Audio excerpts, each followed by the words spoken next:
Bom dia, muito bom dia, pessoal. A gente vai começar daqui a 1 ou 2 minutinhos, ainda tem gente entrando.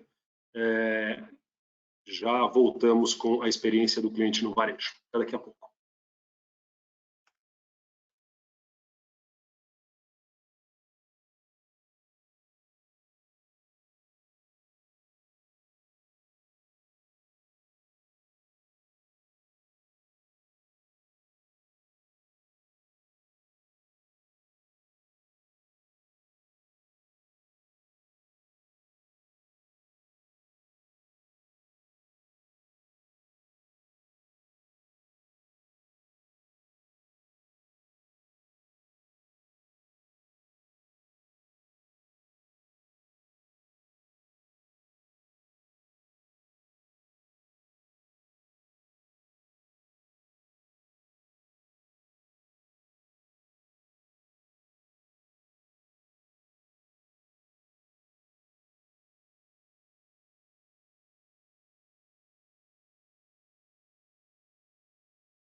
Bom dia a todos e todas. Sejam bem-vindos a mais um Ipsos Talks da série Recalculando, o nosso segundo do mês de maio. A gente aqui fez na semana passada e estamos fazendo nesta semana também.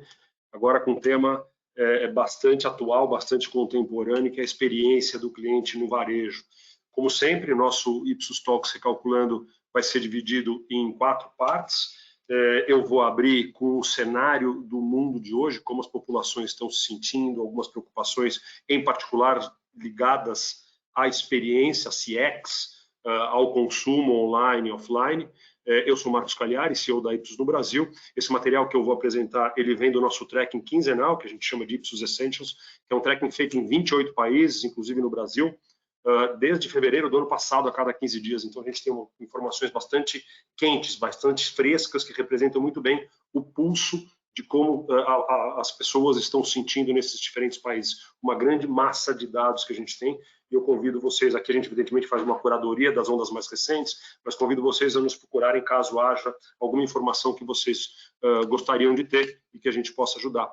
Depois disso, como sempre acontece na série Ipsos Recalculando, a gente vai ter um expert internacional. Hoje a gente vai ter o Nicolas Fritz, que lidera a área de CX e Channel Performance na região, né, na América Latina, e ele vai falar da importância da omnicanalidade. Hoje a gente gravou o vídeo para poder ter legenda, a gente está percebendo que antes a gente tinha as pessoas ao vivo, mas ele permite, como a gravação permite a legenda, a gente está achando que vale a pena. Então, vocês vão ver o Nicolas falando em vídeo, legendado, para facilitar a compreensão. Em seguida, o nosso ponto alto desses eventos, os últimos Ipsos Talks, o painel de discussão tem sido incrivelmente rico, e a gente aqui tem um enorme prazer de receber a Ana Cecília Silva, que é Head de Marketing e Comunicação da Pets. Ana Cecília, muito obrigado por você estar aqui com a gente. A Mariana Pavarini. Mariana, que prazer que é ter você aqui. Ela lidera a área de inteligência de mercado e pesquisa da Leroy Merlin. E o Rafael Lindenmayer, que é um Chief Client Senior Director aqui no Brasil e um dos especialistas da Ipsos em Shopper Journey. E a moderação desse painel de discussão vai ser feita pelo Diego Paguro, que é o Chief Client Officers aqui no Brasil também. A gente sempre tem muitas perguntas nesse evento. Mais uma vez, convido vocês a, por favor, participar. A gente normalmente recebe muito mais perguntas que a gente consegue responder. O que a gente tem feito é aquelas que a gente não conseguir, a gente manda alguns comentários, alguns pitacos para a discussão acontecer, mas a gente pede que quanto antes vocês colocarem as perguntas, maior a chance da gente poder conversar. Então, aproveitem ali na caixinha da plataforma do GoToWebinar, tem uma área de perguntas. Não deixem de colocar os comentários de vocês, as perguntas, na medida em que eles forem aparecendo. Vocês vão ver hoje as apresentações têm muitos dados, então elas vão aparecendo. Imagino que comentários e perguntas vão aparecendo constantemente. Não deixem de colocar e a gente se planeja melhor para conseguir responder tanto quanto possível. Ok? Vamos lá, pessoal. Começando falando um pouquinho do momento que a gente está, é um momento claramente de abertura, né? A gente já está vivendo uma perspectiva, as coisas se materializando um pouco mais, e isso passa a ser muito relevante na medida em que até muito pouco tempo atrás a gente via, em particular no Brasil, um momento de ansiedade e falta de perspectiva e de expectativa muito grande e que impactava na confiança, inclusive, e nos comportamentos das pessoas. Isso já está mudando, quer dizer, aqui mesmo no Brasil, que apesar dos números ainda muito altos, eles já apresentam queda. A gente viu que grande parte das internações já caíram entre 30% e 40% nos últimos 30 dias. A abertura, o Estado de São Paulo inventou uma fase nova, que é uma fase de transição, em que praticamente todas as atividades econômicas já estão reabertas, e este é o momento que nos encaminhamos para um momento, se tudo correr bem, para um momento mais estável, vamos dizer assim. Por isso que é tão importante, eu acho, a gente analisar qual é o papel, qual passa a ser o papel do varejo, da experiência, neste novo processo de estabilidade, seja ele qual for. O momento hoje ele é tudo menos estável e menos claro, né? Se a gente analisar o que as empresas e marcas estão lidando, ainda é um cenário de bastante falta de definição, vamos dizer assim. Em torno de 1/3 das pessoas globalmente, isso aqui é a consolidação global da média dos 28 países que a gente estuda, 31% dizem que o canal primário de transação é online, quer dizer, 1/3 bastante representativo, um aumento bastante forte diante da pandemia, mas ainda um número que não chega a ser maioria, né? Além disso, 44% das pessoas já estão comprando em varejo na rua, no mundo, uma convivência muito alta das duas coisas, prioritariamente o canal online e de varejo de rua.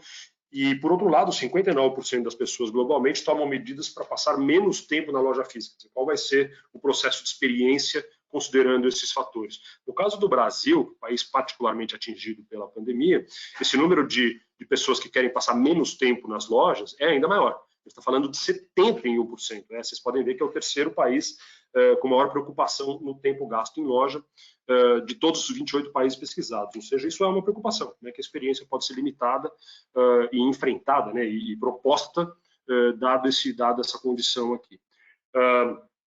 Por causa disso, no Brasil, o que acontece é um prioritário uso dos canais online maior que na média desses 28 países. Eu citei que o canal prioritário primário de compra globalmente era online em 31% dos casos. No caso do Brasil, esse número é 38%. Portanto, um número ainda maior do que a média global. Agora, por outro lado, outro jeito de olhar essa informação é que para 52% das pessoas, o canal prioritário ainda é a loja física. Ou seja, há um processo de convivência aqui bastante representativo dos dois lados. E é isso que a gente tem que olhar. Em especial porque a experiência online ainda não é uma experiência livre de problemas, né? Obviamente houve uma explosão e uma migração de investimento para a digitalização dos processos de relacionamento e compra, mas a gente ainda tem em torno de 2/3 das pessoas declarando que encontram problemas no processo de compra online, de todas as ordens, desde atrasos, desde quebra de estoque, informação truncada, enfim, ainda tem existem muitos problemas ainda para que essa experiência digital, exclusivamente digital, seja totalmente seamless, seja totalmente livre de problemas. Como a gente está vendo, um número ainda bastante alto. E a integração entre os diferentes canais, que a gente está chamando de omnicanalidade, ela vem ganhando força. No caso de algumas categorias, se a gente olhar compras tanto em loja física como online, eles já são a parcela mais representativa das próprias compras, como, por exemplo, brinquedos e games, eletrônicos, roupas e artigos de moda. Você olhar, quando a integração entre lojas físicas e compra online, elas são a maior parcela, a parcela mais importante dos compradores. Então, esse claramente é uma tendência, um número que vem crescendo, que a gente vê desde o começo da pandemia, apesar desses ainda dificuldades que a gente comentou. A integração acontece de diversas formas, mas as formas mais presentes, elas acontecem em pesquisa. Né? Como é que a gente pesquisa promoção, vendas, disponibilidade de estoque de produtos, melhores ofertas, preço. Então, a gente tem aí 34% das pessoas, por exemplo, olhando antes de comprar nas lojas físicas, olhando os melhores deals, as melhores promoções. Então, a integração ela acontece já muito naturalmente. O que eu acho que é o grande desafio das marcas é como é que a gente integra essa experiência. E aqui os desafios são interessantes, porque eles são de todas as ordens, não só da ordem estratégica, que evidentemente é a mais visível, mas tem muitas coisas que são pragmáticas, que são, por exemplo, estruturais, de como as empresas são estruturadas. Muitas vezes a gente está falando de áreas digitais e áreas de trade em estruturas diferentes numa mesma empresa. Então, eu acho que esta revisão, esta integração, ela tem que acontecer de todos os tipos, de todas as ordens.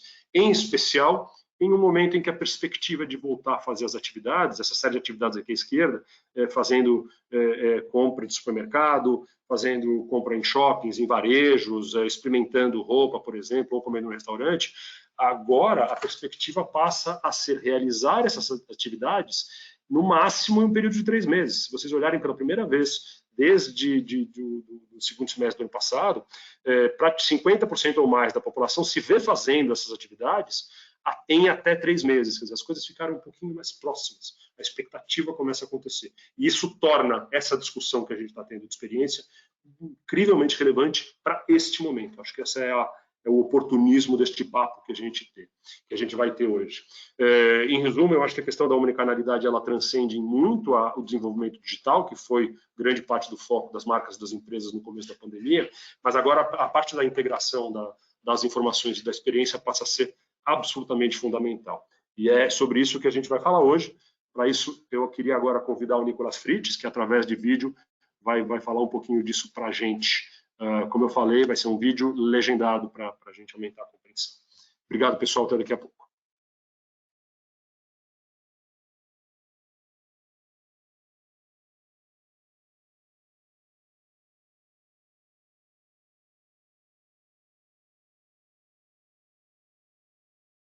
Hola a todos, ¿cómo están?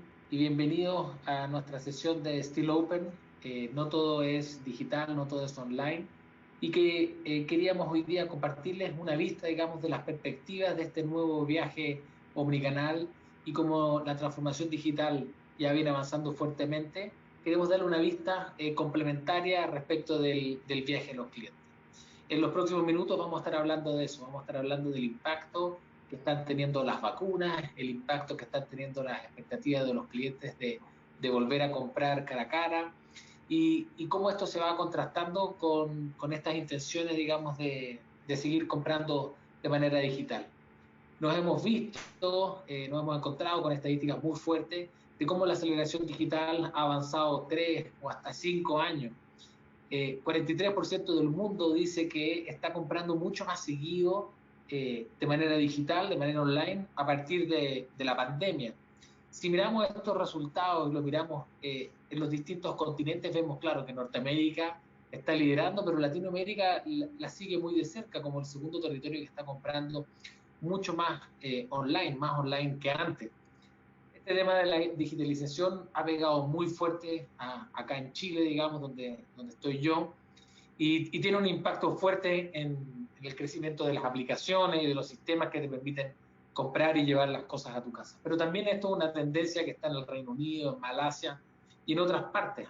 Una parte muy grande del mundo se movió online y probablemente va a seguir comprando una parte importante de sus productos y sus servicios de manera digital. Pero la invitación que queríamos hacerles hoy día es a mirar esto no solamente como una cosa única, monolítica, como que todo es online.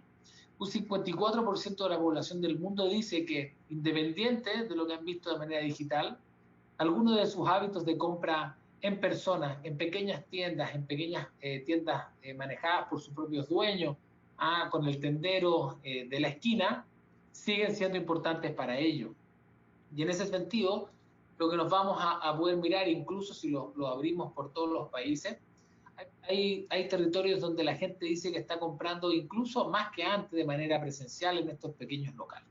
Lo que está pasando con la transformación digital es que una parte de la experiencia se vuelve digital, pero hay una parte de la experiencia que va a seguir siendo presencial. Y ese es un poco el tema que nosotros pensamos que vale la pena tocar hoy día, sobre todo en la medida que empezamos a mirar, digamos, la llegada de las vacunas, en algunos países más rápidos que en otros, pero empezamos a ver que las vacunas ya están en el horizonte, empiezan a haber expectativas respecto del retorno a la presencialidad.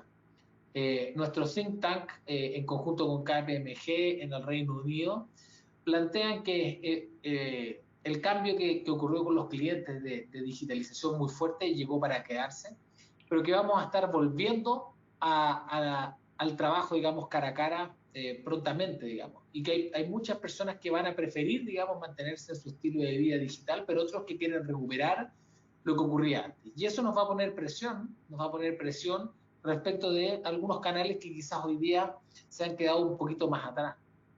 Entonces, en ese sentido, nosotros queremos hacer esa invitación a mirar el viaje omnicanal con una perspectiva ampliada y no decir que de solo digital vive el mundo.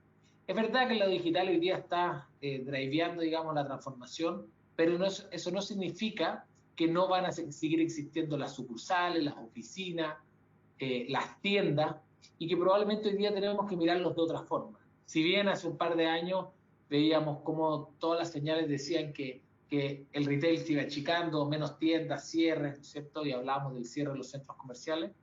Hoy día eso va a pasar una transformación y empezamos a ver algunas señales, empezamos a ver algunas cosas que cambian.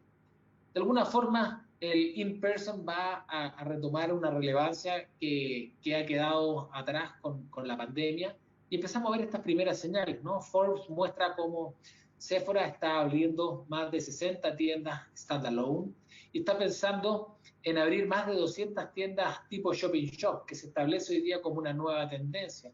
Es decir, un corner, un espacio de Sephora que está dentro de una tienda grande de Walmart, que está dentro de una tienda grande de Target, en la cual los clientes van a poder acercarse, ¿no?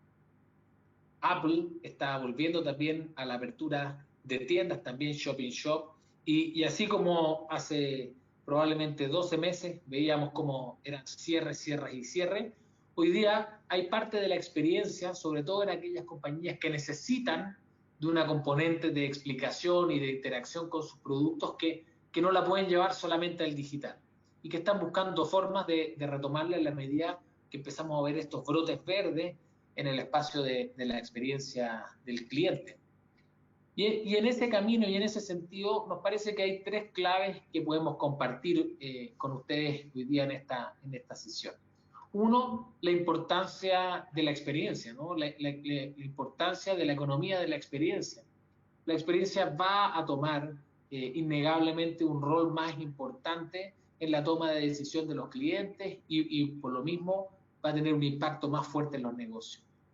Pensamos que es súper importante mirar cómo las transacciones y las experiencias presenciales se van a hacer en un contexto que va a estar marcado por las mascarillas. Si yo miro los protocolos de nuestros clientes que nos piden que hagamos evaluaciones de cliente incógnito, por ejemplo, en distintas partes de la región, el tema de la sonrisa es algo que está habitualmente presente en esos protocolos. Bueno, ¿cómo cambian esos protocolos? ¿Cómo incorporamos otro tipo de elementos hoy día cuando el servicio es sin smile? Porque estamos detrás de una mascarilla nosotros y también está detrás de una mascarilla la persona que nos está atendiendo. Y el tercer punto es cómo vamos a ser capaces de construir vínculo, cómo vamos a ser capaces de construir vínculo emocional más allá de los productos y servicios, porque si pensamos que entrar en una comparación de performance, que mi app es más completa que la app del lado, la verdad es que eso no va a ser suficiente. Vamos a seguir hablando de estos clientes tipo serial switchers que vienen en crecimiento en todas partes del mundo y de la región. En ese sentido vamos a hablar del imperativo, que es cómo nosotros en este contexto de digitalización, en este contexto de un viaje omnicanal, somos capaces de construir vínculos emocionales, ¿no? Entonces vamos abriendo los diferentes temas. Lo primero es que las compañías no pueden olvidar o ignorar, digamos, que la experiencia es un tema muy importante. Hoy día los clientes no tienen problemas con la transformación digital, no tienen problemas con la disrupción que ha ocurrido. El problema que tienen los clientes son con las experiencias que no funcionan, digamos, con las experiencias que se quebran. Todos los indicadores que tenemos muestran que la importancia estratégica de la experiencia de los clientes es creciente. Los clientes están dispuestos a pagar más cuando la experiencia es mejor que en otros lugares. Los clientes están interesados, digamos, a invertir más en aquellos productos y servicios que destacan de manera importante. Y asimismo, aquellas compañías, digamos, que no se hacen cargo de la experiencia de los clientes, tienen muchas más probabilidades de fracasar que aquellas que sí se hacen cargo de la experiencia de los clientes. Miremos algunos resultados duros, ¿no? Si miramos lo que dicen los clientes, el impacto en el lifetime value de los clientes es muchísimo más grande en aquellas compañías que efectivamente existe y son capaces de construir un vínculo emocional entre la compañía y el cliente.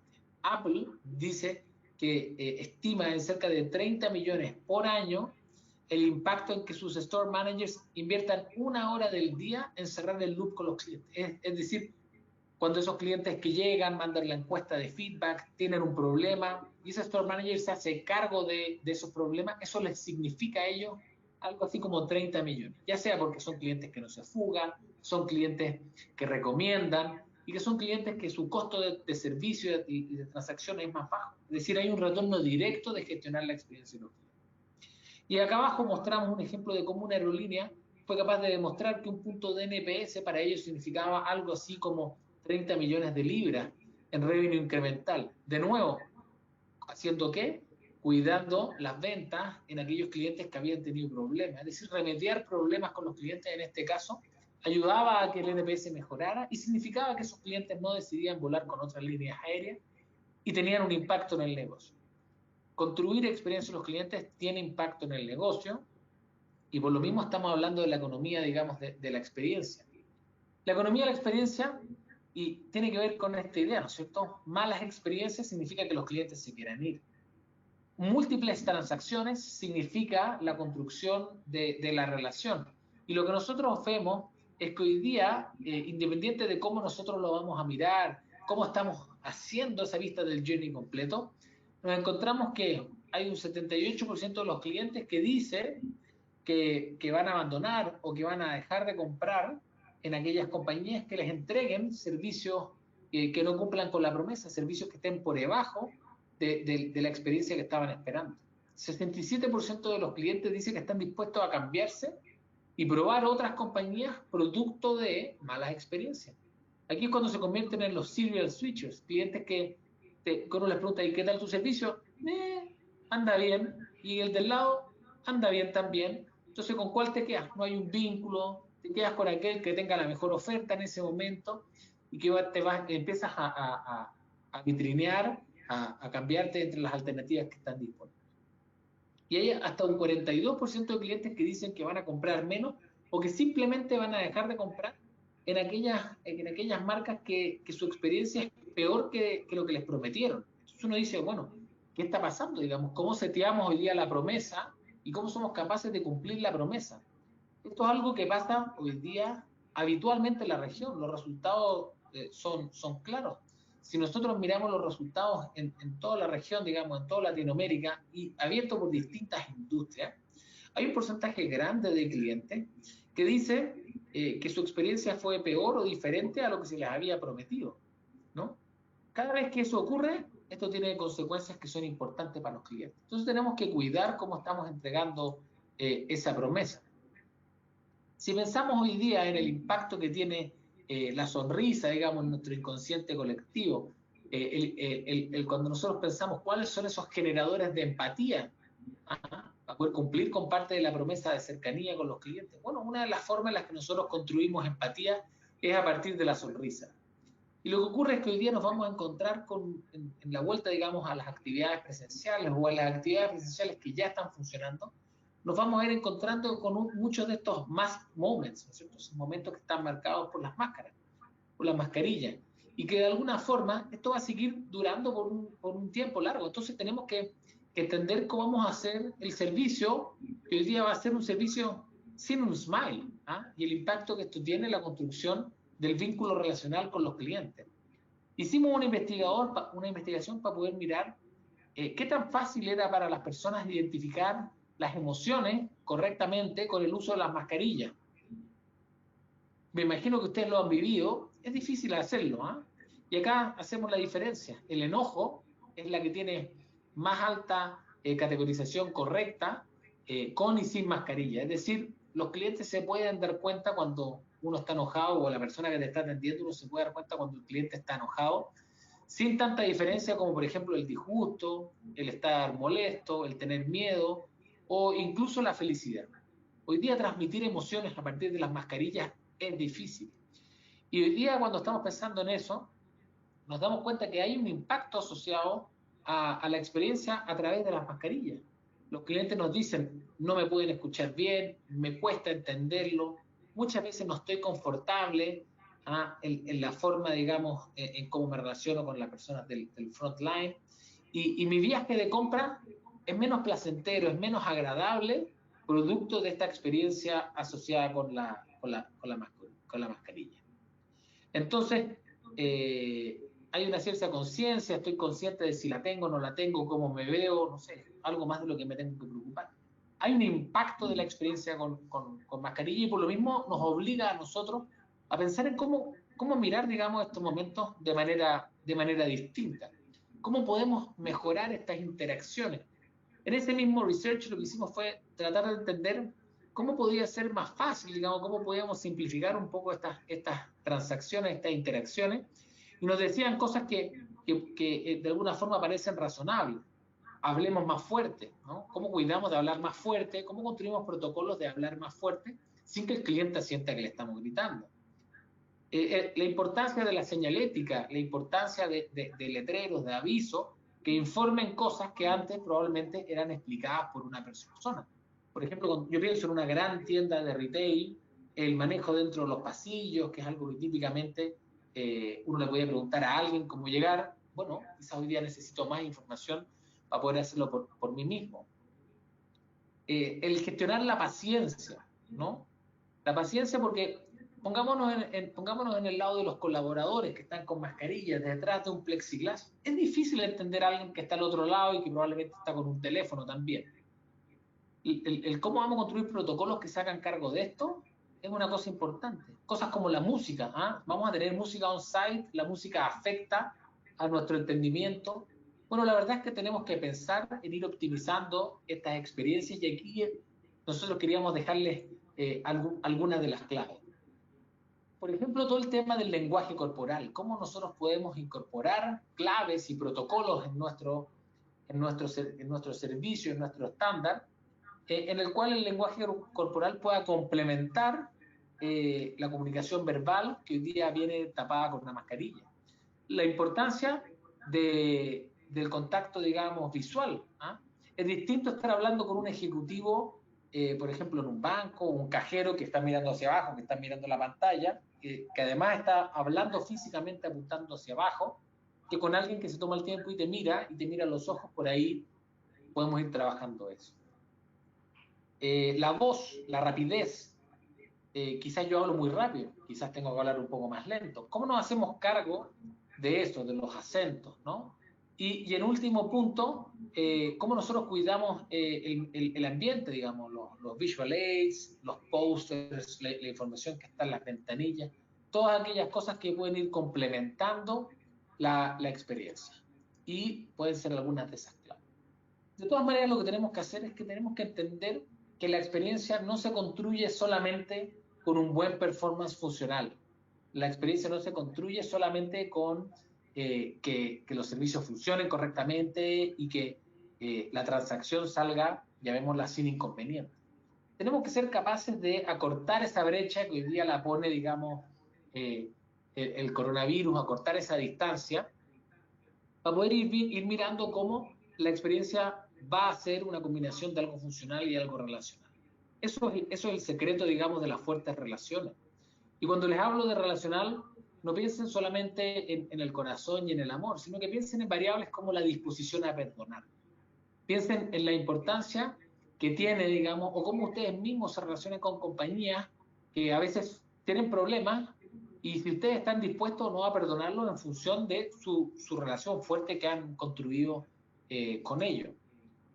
Nosotros vemos efectivamente que al final del día se produce una dicotomía. Hay clientes que están funcionalmente insatisfechos. En Latinoamérica hay muchos de esos, y los vamos a ver a continuación. Después hay un grupo importante de clientes que están funcionalmente satisfechos, es decir, en los cuales se les cumplen sus necesidades, se cumplen sus necesidades básicas de funcionamiento. Pero nos encontramos que hay un tercer nivel, digamos, esos clientes que están emocionalmente conectados. Estar funcionalmente satisfecho, bueno, es una condición necesaria, pero no es suficiente para estar emocionalmente conectado. Y lo que ocurre es que entre estar insatisfecho, estar funcionalmente satisfecho y estar emocionalmente conectado, los indicadores de preferencia, los indicadores de NPS y de intención de continuar son significativamente más altos. Es decir, nos encontramos con muchos de estos clientes tipo serial switchers que dicen que están satisfechos con la compañía, sí, pero también están satisfechos con la compañía del lado y con varias más. Entonces pueden moverse dentro de un set de compañías con las que su experiencia es suficientemente buena. Pero la pregunta es, ¿cómo nosotros pasamos al siguiente nivel? ¿Qué otro ingrediente vamos a agregar para encontrar esos clientes que estén además emocionalmente conectados? Les hacía, digamos, un adelanto de esto, pero desde el punto de vista funcional, cumple mis necesidades, es confiable, anda bien, digamos, tiene altos niveles de satisfacción. Vemos que hay un porcentaje importante de los clientes que consiguen eso. Pero lo que no consiguen todos, digamos, o que a las compañías les cuesta conectar, es conseguir esa cercanía, confianza, attachment, intención, digamos, de perdonar. Ese vínculo emocional y funcional, la verdad es que un porcentaje más pequeño de las compañías consigue generarlo con sus clientes. Si bien hay un porcentaje muy grande de los clientes que dicen que no están simplemente satisfechos de manera funcional. Y por lo mismo, hoy día 2/3 del retail no consigue generar ese vínculo emocional. Y eso los pone, digamos, en una desventaja competitiva. Para no dejarlo solamente con las malas noticias, queríamos contarles un poco cuáles son algunas de las claves, de las variables, de esas palancas que hemos descubierto que son importantes para construir vínculo emocional. Es decir, si ustedes quieren, alguna forma, la receta de cuáles son aquellas que tenemos que combinar. La combinación de estos elementos, bueno, depende de la categoría, depende del país, y un poco va cambiando en los distintos sectores donde nosotros lo vamos mirando. Pero los conceptos son simples. Hablemos del trato justo. Es cómo nosotros somos capaces de hacer sentir a los clientes de que efectivamente su transacción, su relación, ocurre en un nivel de relación justo entre el tamaño de la compañía y yo como cliente. Cómo ese intercambio tiene ciertos grados de justicia. Cómo los clientes recuperan la certeza, la percepción de que las condiciones son claras, de que son transparentes y que efectivamente las cosas van a ocurrir como debieran haber ocurrido. Cómo los clientes se sienten en control, se sienten, como dicen los gringos, digamos, en el driving seat, en el espacio, digamos, en un contexto de alta incertidumbre, en un contexto en el que hoy día no sabemos qué es lo que va a pasar en los próximos 3 meses o quizás en las próximas semanas. ¿Cómo podemos hacer que los clientes se sientan valorados, se sientan presentados de una forma especial, dado su larga, por ejemplo, trayectoria de clientes, de que sean parte del programa de beneficio? ¿Cómo hacemos sentir a los clientes especiales en función de su estatus o del valor que nos están entregando? En algunos casos es importante darle a los clientes un sentido de pertenencia, es darle un sentido de valores compartidos entre la compañía y los clientes. Y en último caso, digamos, no por eso menos importante, cómo ayudamos a los clientes a vivir su vida más fácil, a devolverles el sentido de libertad, teniendo, digamos, una idea de disfrute. Todos estos elementos se combinan, digamos, y son palancas y son drivers de la construcción de una experiencia fuerte con los clientes, y va a depender de la categoría cuáles son los más importantes y cuáles son los menos importantes. Yo acá les comparto algunos resultados de cómo estas fuerzas se desarrollan en retail en Latinoamérica. En el rojo hablamos de aquellas cosas que se construyen como barreras, es decir, aquellas cosas que si no cumplimos inmediatamente me castiga, es decir, baja mi NPS, digamos, baja mis indicadores de intercambio, digamos, emocional. Y aquellos que están acá en celeste son aquellos que son los drivers de vínculo emocional, aquellos que si los cumplimos, efectivamente ganamos, digamos, 2 puntos hacia adelante.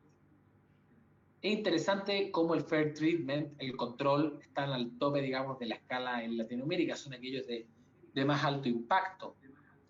Y si ustedes quieren saberlo, digamos, si yo comparo esto con los resultados del Reino Unido, los resultados de Estados Unidos, por ejemplo, allá el tema de la pertenencia, el tema de la certeza son los más importantes. Hay diferencias culturales, hay diferencias sociodemográficas que afectan estos resultados y por lo mismo uno tiene que ser capaz de diagnosticar cuáles son las palancas más importantes en el negocio de cada uno. ¿Cómo decodificamos esto? Les traigo un ejemplo de algo que me llamó la atención, digamos, el año pasado, en la época que se suspendieron las ligas de fútbol y se suspendieron los deportes que tenían público masivo, ¿no? Las compañías que prestaban estos servicios y te daban, como por ejemplo Movistar, que te daba acceso a la liga de manera exclusiva, devolvieron parte del cobro que hacían a los clientes por estos servicios que simplemente no se entregaron. Entonces yo pienso en eso, digamos, y pienso en, por ejemplo, en todo el tiempo que tuve el auto guardado y que seguí pagando mi seguro y que el riesgo efectivamente está muy disminuido, ¿no? Los autos sin andar, las calles vacías, de todas maneras significaban un riesgo más bajo. Hubo compañías que decidieron también decir a los clientes lo justo es que si yo estoy gastando menos por cubrir tu riesgo, bueno, comparta esto contigo. Entonces, ¿cómo ustedes, digamos, cómo las diferentes compañías pueden ser honestas, empáticas y coherentes, digamos, con lo que los clientes están esperando en un trato que esperan que no sea una compañía muy grande, si ustedes quieren, abusiva, un cliente muy pequeñito que está solo, que no sabe cómo manejarse? ¿Cómo somos capaces de acortar esa brecha y de generar una percepción de trato?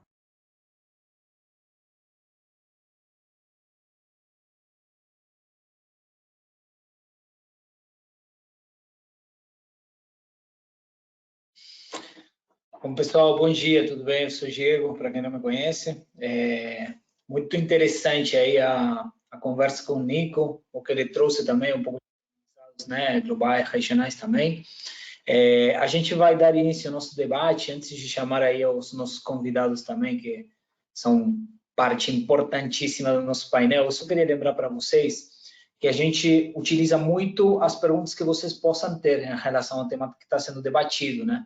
Então, vocês já viram a introdução do Marcos, a apresentação do Nico.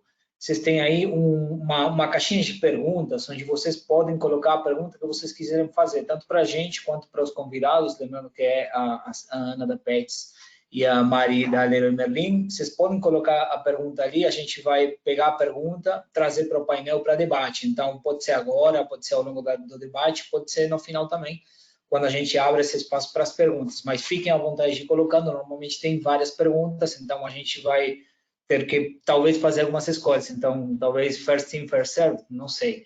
Mas podem ir colocando as perguntas. Então, eu queria já dar o início aqui a receber os nossos panelistas aqui com muito prazer. A Ana da Pets, a Mari da Leroy, o Rafa, nosso querido Rafa da Ipsos. Podem colocar em câmera, tudo bem? Meninas e meninos, bom dia. Bom dia. Bom dia, tudo bom? Bom dia, Diego. Prazer tê-las e ter você, Rafita, hoje de manhã com a gente aí, com essa plateia também tão interessante que a gente tem hoje. Bom, que palavra, né? Omnicanalidade que a gente vem falando há não sei quanto tempo, mas parece que virou verdade, né? A gente via tanto na apresentação do Marcos quanto do Nico, que inclusive através de diferentes categorias, né, a gente tem uma espécie de convivência entre esse trânsito online e offline para as compras, né, muito alto, predominante na maioria. Eu acho que só grocery stores, né, supermercado que ainda não está nesse patamar que prioriza a omnicanalidade, mas no resto das categorias a gente tem uma coisa muito expressiva já, né? E a gente está vendo que vem para ficar, né? Porque na medida também que a gente passa a reabertura e tudo mais, esses índices se mantêm bastante altos. Então, eu queria só começar ouvindo um pouquinho de vocês aí, Ana, Mari, Rafa, como é que vocês estão vivendo essa omnicanalidade nas suas empresas, né? O que vocês têm transitado a partir da pandemia, talvez antes da pandemia, agora o que vocês imaginam para o futuro, como que vocês estão vivendo essa omnicanalidade? Aí, quem quiser começar, fique à vontade. Mari, vai lá. Tá, bom, eu vou trazer um pouco da experiência da Leroy, né? A gente viveu, acho que nesse momento, vários desafios desde que começou a pandemia. Eu acho que o primeiro deles foi logo que começou, em que a gente teve que fechar todas as nossas lojas. Então, acho que foi um desafio de ir para o digital. O digital, ele representava muito pouco na época do nosso segmento. E a gente se viu com as lojas todas fechadas. Então, a gente teve que desenvolver esse digital por um novo público que começou a se desafiar no digital. Então, a gente tem uma verbalização de uma cliente, que é a dona Cida, que falou: eu tenho 74 anos, eu adoro a Leroy Merlin, e eu comprar pela primeira vez online agora. Então, a gente também teve que entender quais os desafios de usabilidade no nosso site que a gente tinha que abarcar esse novo público que estava chegando. A gente também abriu loja física, então o Nico falou da Sephora, que abriu loja física, a gente também abriu uma loja de proximidade, que chama LM Express, também para ficar mais próximo da urgência desses consumidores. E aí a gente também viu esse movimento das lojas terem um aumento de demanda muito grande. Então, a gente estava num momento de preocupação com a saúde e segurança, tanto dos colaboradores quanto dos clientes, e a gente se viu com categorias crescendo 30%, 40% dentro das lojas. Então, era um volume maior de clientes entrando, num momento onde estava todo mundo muito incerto e muito com medo mesmo da pandemia. Então, a gente teve que fazer toda uma adequação das lojas. E aí, mais recentemente, a gente viveu um outro momento, né? Que foi esse momento da fase roxa, onde no governo do estado de São Paulo a gente fechou as lojas novamente, então metade das nossas lojas fecharam, só que aí a gente tinha o drive-thru sendo permitido como uma forma de vender. E muito pela urgência também da casa das pessoas, as pessoas terem que, às vezes, ter uma urgência, precisar retirar produto rápido. Só que a gente tinha algumas lojas que tinham essa operação de drive-thru, mas eu tinha muitas das lojas que não tinham. Só que a gente precisava oferecer isso para o cliente. Então, a gente criou muitas lojas da noite para o dia, nos seus estacionamentos, uma operação de drive-thru. Então, acho que foi também um outro desafio, que era como que a gente cria um novo canal, que a gente não tinha em muitas lojas.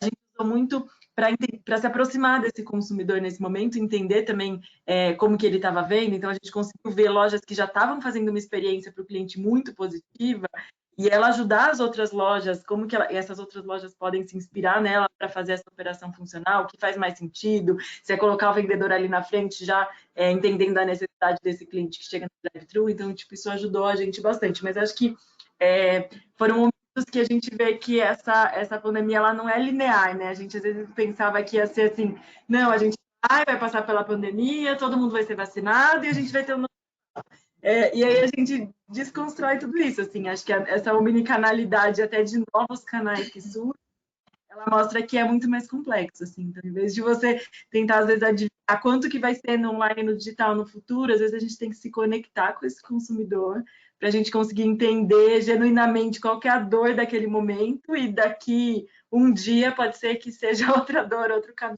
no momento. Está preparada, né, para essa omnicanalidade, Cecília? Ana Cecília, né? Aí eu estava lendo, né, vocês reportaram resultados ontem. Impressionante o número aí de índices de multicanalidade, 80 e tanto por cento, né? A gente estava vendo patamares aqui de 30, 40, 50% dependendo da categoria. Explica um pouquinho isso aí, sucesso da Petz. A gente reportou ontem mesmo, foi mais um recorde de índice de omnicanalidade. A gente considera o índice de omnicanalidade toda a compra feita pelo canal online, mas que de alguma forma passa pelo canal físico, seja porque o cliente comprou no site ou no app, optou por retirar o produto na loja, o drive-thru, ir lá e retirar, seja porque ele recebeu em casa como uma entrega de um pedido online, mas que é uma entrega que passou pela loja, ou seja, a gente tem hoje 100% das nossas lojas, são 139 lojas hoje pelo Brasil, 100% das lojas funcionam como mini CDs. Então, acho que isso explica, esse índice alto de omnicanalidade, que de fato é uma referência até em termos mundiais, assim, de fato é um desafio. A Petz já estava, é engraçado falar assim, porque parece que como se a gente pudesse prever tudo que a gente está vivendo, e naturalmente não, né? Mas a Petz já estava se estruturando para crescimento, para a integração de canais e para o crescimento do canal online já desde 2015, 2016. Então, a gente já vinha num esforço grande de olhar para tudo isso. Obviamente que projetando participações do segmento digital muito mais para frente, participações que a gente já atingiu hoje, muito mais adiante. Daqui 5 anos, a gente esperava atingir o que a gente tem hoje de participação no digital, pelas mesmas razões que todo mundo aqui já falou. Mas aí, de certa forma, como a gente já estava se estruturando, o que a gente precisou fazer foi acelerar, foi correr. Então, como a Mari estava dando o exemplo ali da Leroy, na Petz, a gente até já tinha, em termos de sistema, em termos de processo, estrutura para 100% das lojas terem a modalidade de pick-up store, né, que a pessoa compra pelo app ou pelo site e retira na loja. Mas a participação disso na operação era muito pequena pré-pandemia. Então, ainda assim, ainda que em termos sistêmicos a gente já estava olhando para isso, de forma operacional foi realmente uma virada de chave, porque da noite para o dia a gente precisou deslocar a estrutura e a operação ali do dia a dia muito mais para essa porta da loja e para esse olhar com o cliente do que antes, né? Nossa participação no canal, nos canais digitais também cresceu absurdamente. A gente está em 30% hoje da participação, praticamente dobrou do que era pré-pandemia. E é isso, a gente não deixou de abrir loja também. Então, e acho que isso tudo fecha, né, esse processo da omnicanalidade. A gente, nos últimos 12 meses, então, basicamente de março, aliás, de abril a março agora, né, a gente abriu 31 lojas, basicamente no período da pandemia.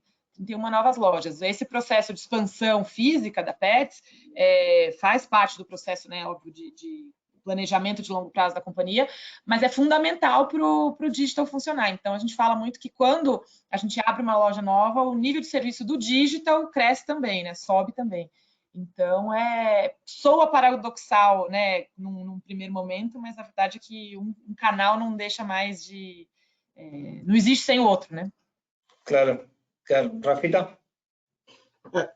Do lado de cá, né, de quem está auxiliando as empresas a compreenderem a jornada e se adaptarem a isso, é bom ver histórias como essa, porque a gente, ao longo do tempo, vem acompanhando a complexidade que veio se dando, até na nomeação. A gente tem dificuldade de falar em omnicanalidade, é uma palavra difícil de falar, né? A gente veio do multicanal, vem para o omnicanal, vai para o digital e assim por diante. Mas tudo que está por trás do que a gente tem visto, colaborado nos projetos que a gente tem feito ao longo do tempo, é que isso não sai da noite para o dia também do entendimento do consumidor. As empresas elas têm acompanhado muito isso e em momentos acompanhando de forma independente, KPIs do digital, KPIs do offline, assim por diante, mas por trás disso tudo tem o fator da compreensão humana, que tem sido muito forte, né? A compreensão das necessidades das pessoas que estão do outro lado. Nós 4 aqui somos pessoas que têm as suas necessidades, né? E dentro dessa jornada do acompanhamento, a gente tem visto a capacidade de interrelacionar as variáveis e essa compreensão. A gente trabalha, né, com essas 2 empresas, já trabalhou com essas 2 empresas ao longo desse tempo. Com a Mari aqui, com a Leroy, 10 anos atrás, a gente já falava de omnicanalidade, compreendendo isso dentro dessa jornada de 10 anos. Então, é muito gratificante ver isso acontecendo, porque não acontece assim, sem um plano, sem um conhecimento, né? Acho que isso que é bacana do lado da gente pesquisador. Não, muito bom. Rafa, eu queria pegar o gancho que você está comentando agora em relação à necessidade de consumidor. A gente falou muito de experiência, né? Eu queria pegar aqui de vocês, Rafa, um pouquinho de tendências do que a gente está vendo, meninas, o que vocês estão vendo de implementação também nas suas empresas, de quais são as principais ações que vocês estão vendo de implementação agora no curto prazo para se adaptar a essas novas expectativas de experiência, né? Porque tanto a experiência online quanto a experiência na loja, hoje, desde a ótica de necessidade do consumidor, ela mudou totalmente. Sei lá, por falar uma coisa, né? A gente viu tanto a Leroy ou a Petz, elas quase que no momento de pandemia viraram um refúgio ali, uma saída que a gente não tinha para outro lugar, né? Sei lá, eu tenho cachorro, mas a gente tem uma Pets aqui perto. Você ia lá passear o cachorro dentro da Pets, isso ou outro. A Leroy, mesma coisa, você vai lá, vê, pensa nas coisas que você quer reformar na casa, mas também adapta para um passeio. Eu acho que as expectativas de experiência, tanto na loja quanto na jornada online ou omnicanal, elas são diferentes. Vocês podem falar um pouco das adaptações que vocês estão fazendo para essa nova expectativa de experiência do consumidor? Começa, Mari. Pode falar. Deixa eu comentar uma coisa para vocês colocarem. Assim, o que a gente tem visto do lado de cá, vou trazer o termo técnico para falar do termo não técnico. A gente fala muito em jornada, né? Termos como a compra é planejada, ela não é. A compra, ela tem um trigger ou ela não tem? Eu vou voltar na questão do comportamento humano. No momento que a gente está passando, uma das coisas que a gente precisou mais compreender do lado foi quais são essas necessidades. Eu troco o planejamento, por exemplo, por uma justificativa. O Diego não falou, mas ele tem a justificativa de ir comprar uma ração no carro porque ele deixa faltar porque ele quer sair de casa. É quase que isso que acontece, assim, no final das contas, né? Porque, de certa forma, a gente está passando por um momento onde a gente, enclausurado, tem algumas necessidades que surgem para poder que a gente passe por cima de uma pandemia. Eu acho que isso é uma coisa que relata o ponto de que o número KPI não é somente a fonte, mas ele é integrado a essas necessidades de compreensão.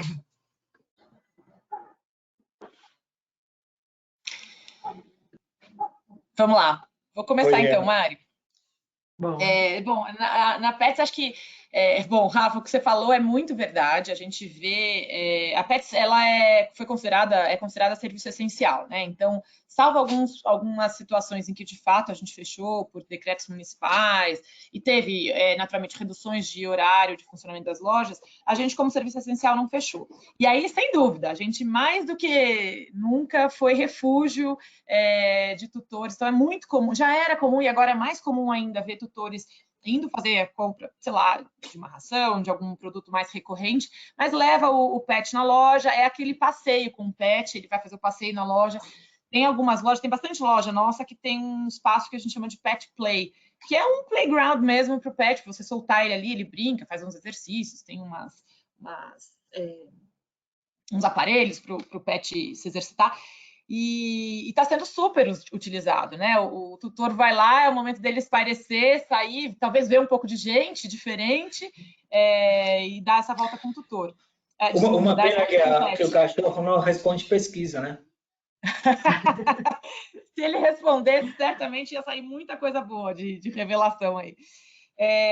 Mas, enfim, além das questões de higiene, protocolos de higiene e segurança, né, que cada vez estão mais rígidos e tudo mais, a gente viu crescer bastante as modalidades, como eu falei, né, de pick-up store, então a gente chama até lá de zero contato, então como um drive-thru, né, então você faz a compra pelo aplicativo ou pelo site, agenda, conversa com a loja onde você escolheu retirar seu produto por WhatsApp, e você não desce do carro, você sequer abre a porta do carro, abre o porta-mala lá atrás, coloca no seu porta-mala e você sai. Então, tem as situações de zero contato, assim como o serviço de self-checkout, que a gente já tinha pré-pandemia, mas que também as pessoas estão procurando mais. E acho que aí talvez tenha menos a ver com questão do contato, mas a gente viu agora a apresentação sobre não conseguir ouvir, falar com a máscara. Então, eu tenho a sensação de que a gente também, o ser humano, e a gente vê isso muito pelos clientes, estão ficando mais práticos, né? Então,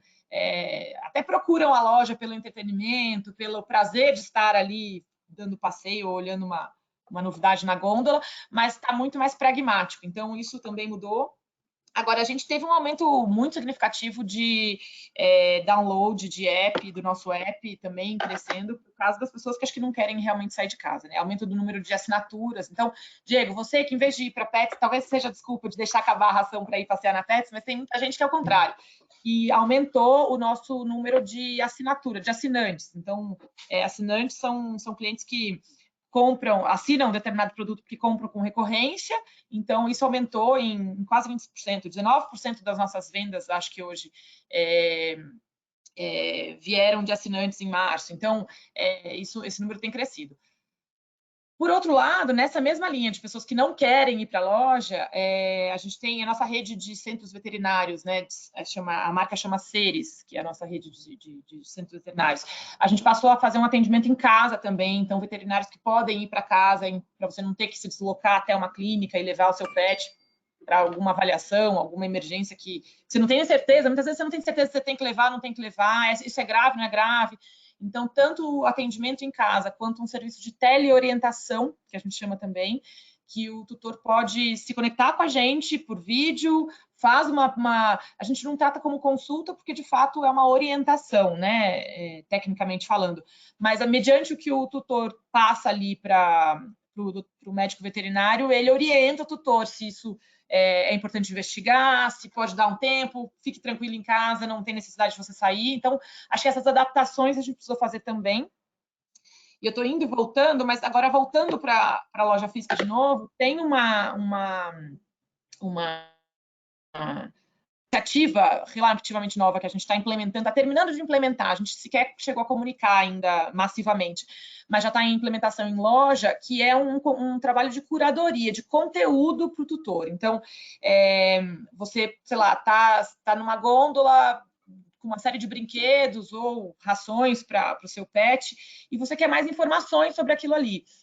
Em outros tempos, você provavelmente chamaria um vendedor, e o vendedor te auxiliaria, ou você pegaria seu celular e, por conta própria, você ia buscar ali aquela marca ou aquela categoria de produto e procurar saber mais se aquele brinquedo é o mais adequado para o meu pet, para a raça do meu pet, para o porte dele e, sei lá, qualquer que seja o objetivo.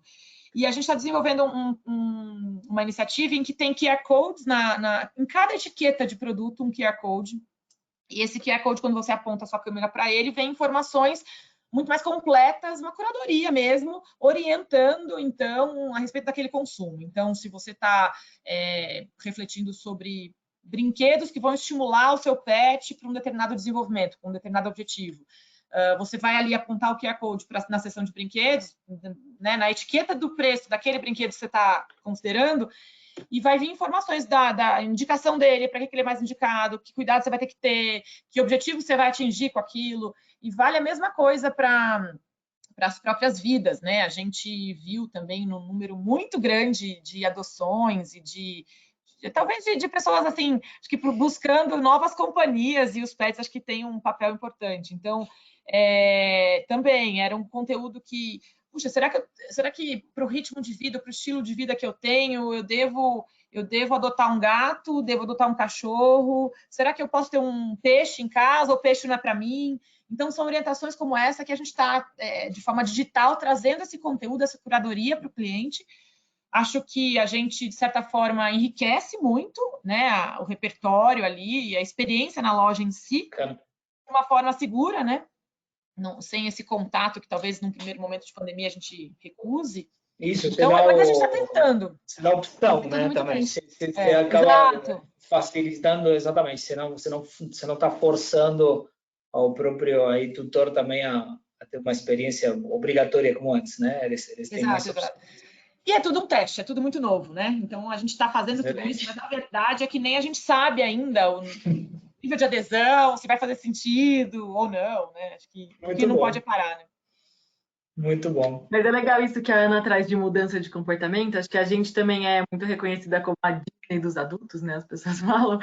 Mas acho que a gente foi também um momento de lazer, que acho que teve nesse momento onde shopping centers estavam fechados, então a gente teve muito desse comportamento, mas acho que tem também uma mudança de comportamento das pessoas em relação às suas casas. Então, tem uma ressignificação do lar também. Então, acho que todo mundo que está aqui assistindo, muitos estão de home office, tiveram que readaptar suas casas para colocar uma escrivaninha, um computador.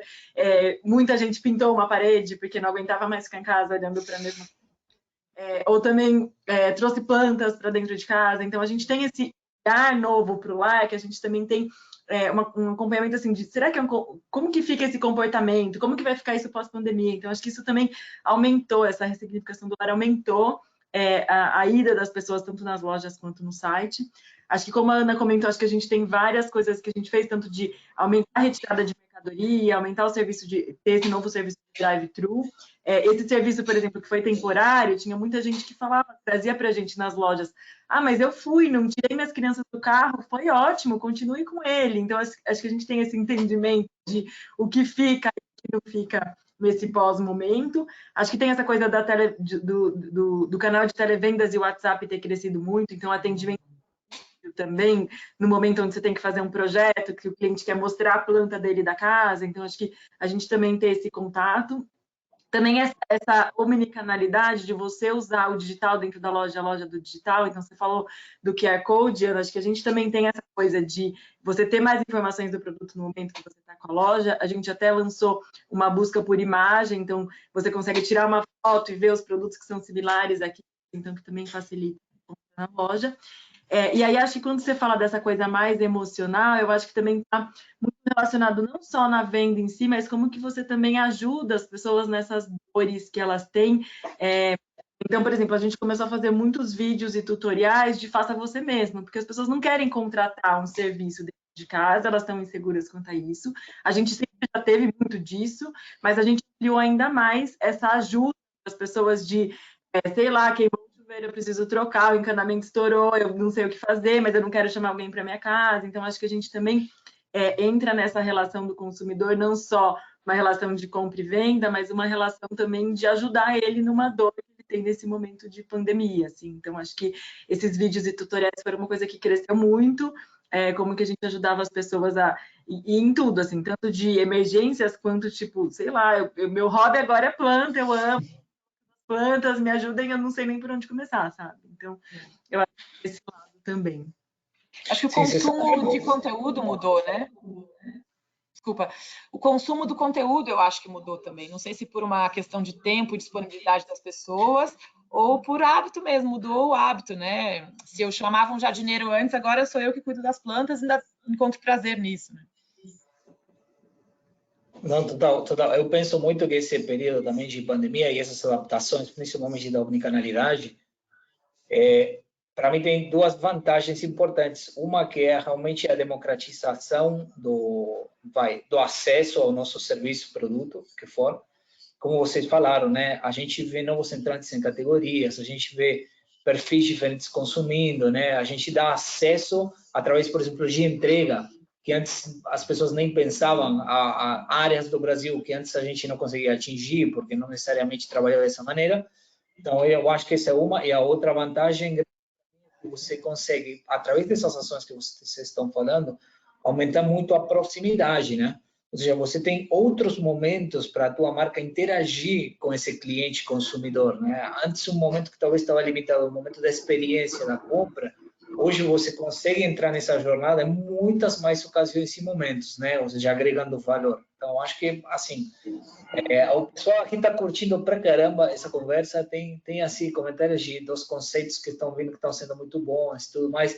Eu queria fazer uma pergunta aqui para vocês três, e aí talvez pegar algumas das que a gente está recebendo, que é em relação a isso, que vocês estão falando de um dinamismo muito diferente, né, na gestão da experiência. O Nico falava da importância de gerenciar a experiência, né, da gente ouvir muito mais consumidor e tudo mais. E eu queria saber se vocês como que vocês têm mudado o que vocês pensam, né, fazer em relação a essa escutativa, né, do feedback do consumidor em relação à experiência para ir melhorando. Se mudou em relação ao que antes era feito na pandemia, continua tudo igual, ou o que vocês estão enxergando em relação à gestão da experiência? Bom, vou começar agora. Eu acho que para a Leroy a gente mudou completamente como a gente ouvia. Então, a gente tinha, por exemplo, alguns indicadores que a gente acompanhava mensalmente, outros que a gente acompanhava trimestralmente, olhando o preço do consumidor, e eu acho que trouxe essa coisa, como tudo muito rápido, mudando, a gente tinha essa necessidade de se conectar mais rápido com esse consumidor. Então, a gente começou a fazer entregas semanais, jornada de como estava a experiência do cliente, como estava a satisfação dele. E aí, acho que isso foi bastante transformador, porque a gente começou a se conectar com várias áreas diferentes que às vezes não estavam tão conectadas com esses números. Então, por exemplo, a gente começou a dar reporte de como que estava o site. No momento de loja fechada, as pessoas da loja começaram a olhar para esses números, deixa eu entender. E aí acho que abriu outras portas também para eles entenderem mais essa omnicanalidade. E aí a gente também trazendo fóruns de discussão para isso, assim. Então, vamos semanalmente, quando chegam os resultados, a gente olhar o que o cliente está contando, como que a gente pode criar novas coisas a partir disso. Então, acho que foi um momento bastante rico. Depois também a gente começa a mudar a forma que a gente faz essas escutas, porque a partir do momento que a gente cria essa cultura dentro da companhia, acho que é uma coisa que viva. Então, hoje a gente continua com essas medições mais recorrentes, com esses fóruns de discussão, e aí ampliando também o nosso alcance. Assim. Então, a gente está começando, o pessoal de transporte está começando a olhar para a satisfação do cliente, ler, para entender onde que eles podem melhorar. As pessoas que olham para a infraestrutura do site estão olhando, será que o projeto que eu estou priorizando aqui na minha squad, ele é o que o cliente priorizaria nesse momento? Então, a gente traz várias reflexões nesse momento de como que a gente também mudou essa cultura de customer centric a partir dessa escuta mais ativa dentro da companhia. É engraçado, eu estou te ouvindo, Mari, parece que você está falando de lá também, da Pets. É a mesma realidade. Acho que, diferente da gente não ter fechado loja, mas a mesma coisa, acho que a cultura foi se transformando de uma forma muito, muito suave, muito orgânica, e eu acho que o mais valioso, o entendimento dos canais sobre a importância de um de outro. Assim, acho que antigamente, quando se ainda falava de multicanal, lá quando do nosso lado aqui, né, a gente começou a falar desses conceitos, ainda existia uma insegurança do quanto que o mundo físico, que o mundo online, que o canal online roubaria fluxo de clientes do mundo físico e vice-versa. E aí, hoje é o contrário, hoje a gente vê o time de lojas preocupado com o desempenho do online, porque se o desempenho do online não for bom, vai impactar o físico e vice-versa. Se o físico não estiver rodando bem, o online não entrega o que precisa entregar. Então, acho que é muito feliz, assim, essa transformação cultural, porque acho que ela impulsiona, assim, as coisas. Aí é muito fácil você atingir, você acompanhar os indicadores e correr atrás, né, dos objetivos, das metas, tal, que você estabeleceu, porque acho que a gente já passou da barreira de ter que convencer a importância do Omni ali, acho que já entendemos, né?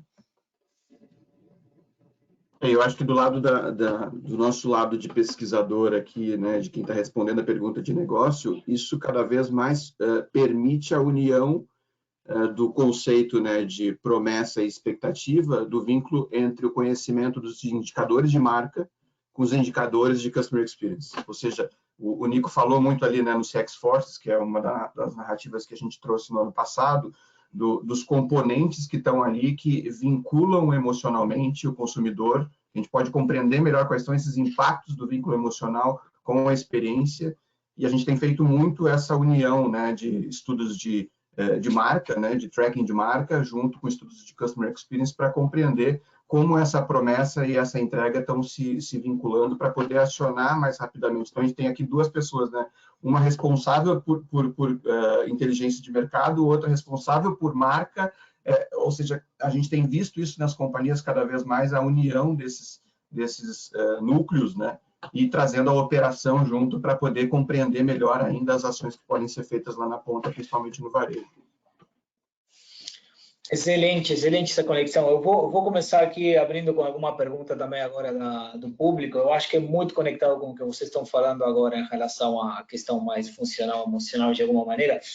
Não tem uma pergunta, mas eu acho que a gente pode falar. Eu vou ler. Adorei a apresentação com esses conceitos de CX. Normalmente pensamos que a experiência do cliente é somente prover um serviço de qualidade, mas esquecemos que o relacionamento também é um fator importante, que é o que a gente está comentando aqui.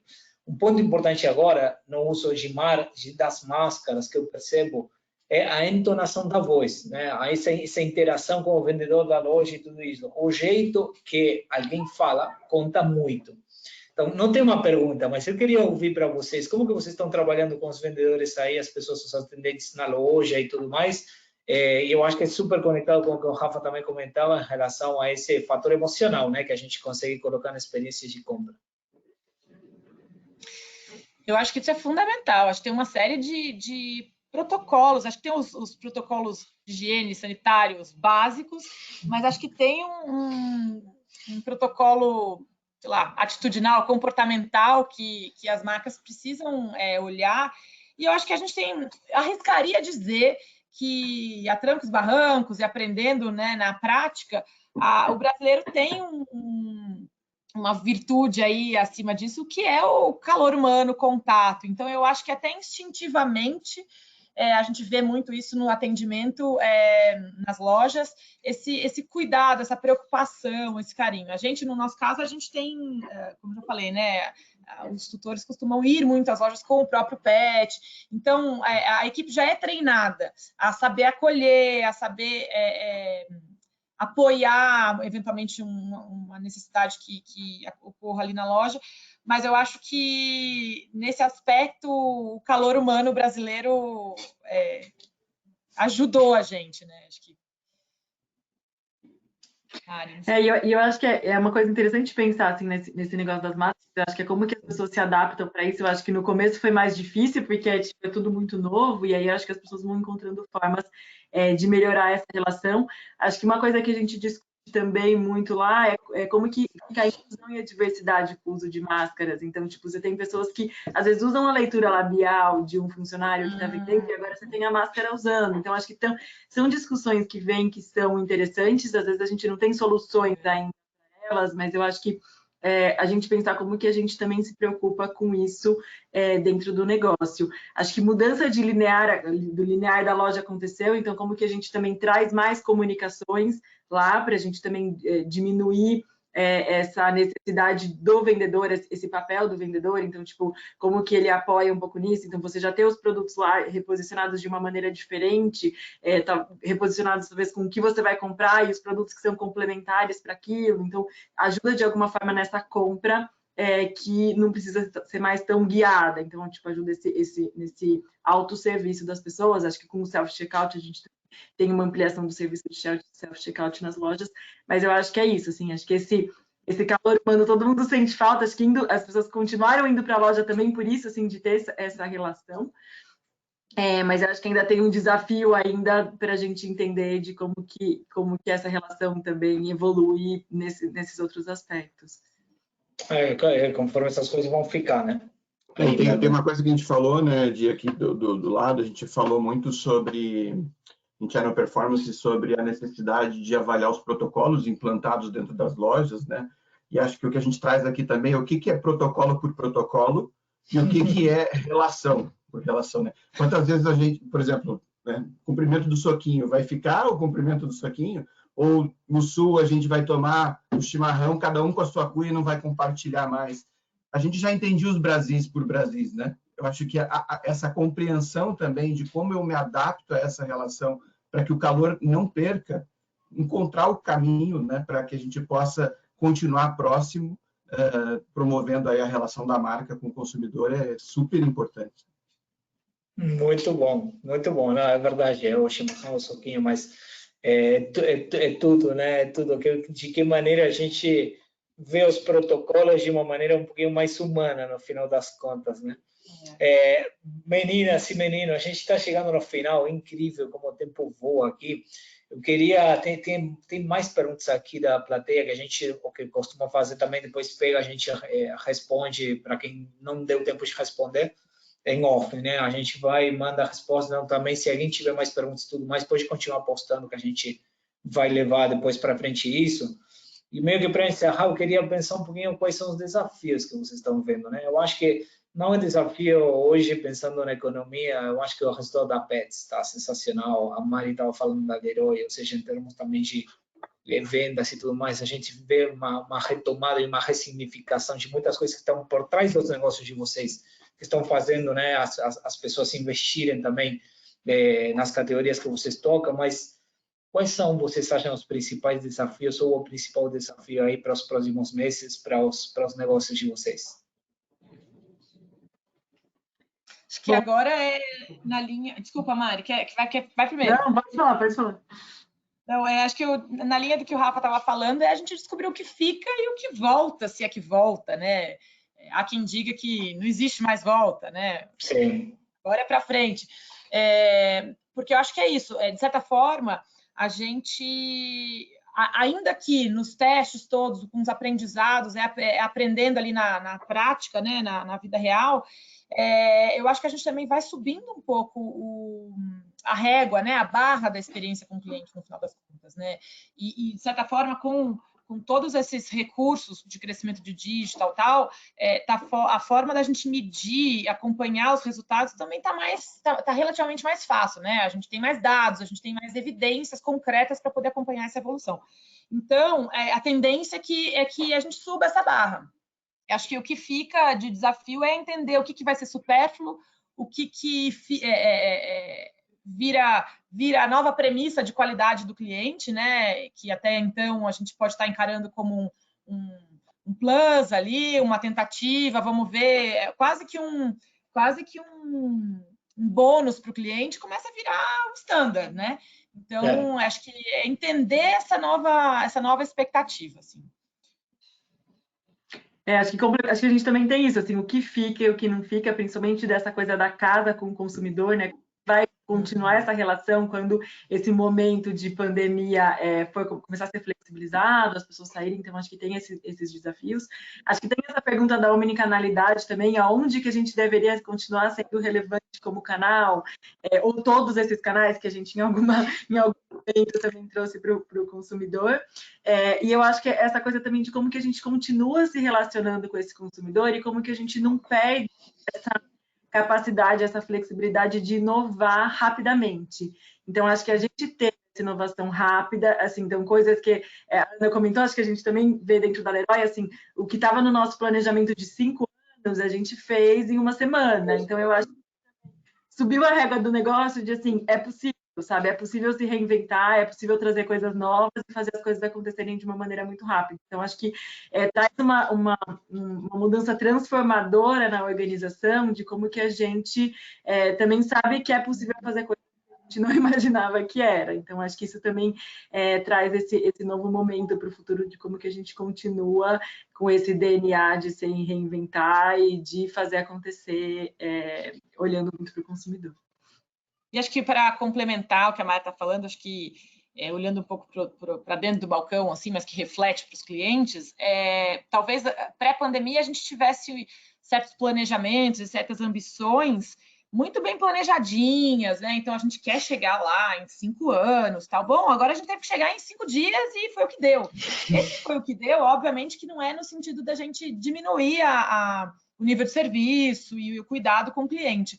Mas, por outro lado, acho que quebrou um pouco o paradigma de que tem que estar perfeitinho para daí a gente testar e daí acertar. Não, vamos fazendo, veio o feedback, arruma de novo. Então, acho que o que se falava muito no segmento de TI, de metodologia agile, acho que virou para a vida real sem esses nomes difíceis, né? Porque o cliente está ali no balcão esperando, ele precisa de uma solução. Né? A pandemia bateu e ninguém tinha combinado, né, isso. Então, isso acho que é uma outra coisa boa também que o cliente ganha no final das contas, porque faz acelerar, né? E muita solução vindo direto dos colaboradores, assim, então coisa que eles trazem do tipo, reinventei na hora, fiz assim, e agora? E a gente usar isso como uma prática para todas as lojas, por exemplo. E não é à toa do que vocês estão falando, assim, a gente no último ano aqui, a gente aumentou inumeramente a necessidade de briefings, de conhecimento dessa jornada, dessa nova jornada que passa, e não somente pelos canais que promovem o acesso, né, como o retail. Também, cada vez mais, os produtores, né, quem produz o produto, quem fabrica o produto, querendo compreender cada vez mais isso, e eu vejo muito uma oportunidade nesse momento da união, né, mais forte ainda, entre as marcas de consumo com os varejistas, de poder fechar esse looping de compreensão e poder promover uma melhor experiência, não somente por uma marca de acesso, mas por uma marca também que leva o produto. Então, isso tem ficado muito forte. A gente tem visto muito isso acontecendo. Excelente. Por fim, né, o consumidor conseguindo uma cadeira no board, né? Aí, de verdade, mesmo, direcionando as estratégias. Muito bom. Muito bom. Ana, Mari, Rafa, sensacional bate-papo. A gente, infelizmente, tem que finalizar. A gente passou aí alguns minutinhos, mas também a gente começou um pouquinho atrasado. Então, tá tudo bem, tá tudo dentro do planejado. Adoraria continuar, mas a gente tem que terminar. Eu agradeço demais a presença de vocês, seus conceitos, conteúdo, abertura para trazer coisas estratégicas das empresas também que vocês conseguiram compartilhar hoje com nossa plateia. Muito obrigado a vocês. Eu que agradeço a oportunidade, obrigada também. Obrigada, Mari aí, Rafa. Obrigada, acho que foi uma troca gostosa, assim, dessa interação, da gente entender esses mundos, como que eles são, às vezes, tão diferentes e tão parecidos, né? Muito bom. E aí, bom, a gente termina hoje, né? Mas a gente continua com a nossa série de lives, né? Ipsos Talks. A gente vai ter o nosso próximo daqui a 2 semanas, onde a gente vai falar de inovações que grudam, né? Innovation that stick. Em inglês a gente está falando muito, que é também uma coisa que é importantíssima, né? Todas as empresas, de maneira geral, revisitando o pipeline de inovação, ou seja, olhando realmente quais são as inovações que são realmente mais interessantes e relevantes para os consumidores. Então, a gente vai falar um pouquinho de como encontrar essas inovações que grudam. Daqui a 2 semanas, vocês devem receber o invite em breve, se vocês não receberam ainda. Então, bom, com isso eu me despeço hoje, despeço aqui também ao nosso painel e até a próxima, a gente se encontra aí na próxima Ipsos Talk, tá bom? Obrigado, pessoal. Obrigada. Gente, tchau, tchau. Obrigada. Tchau, bom dia.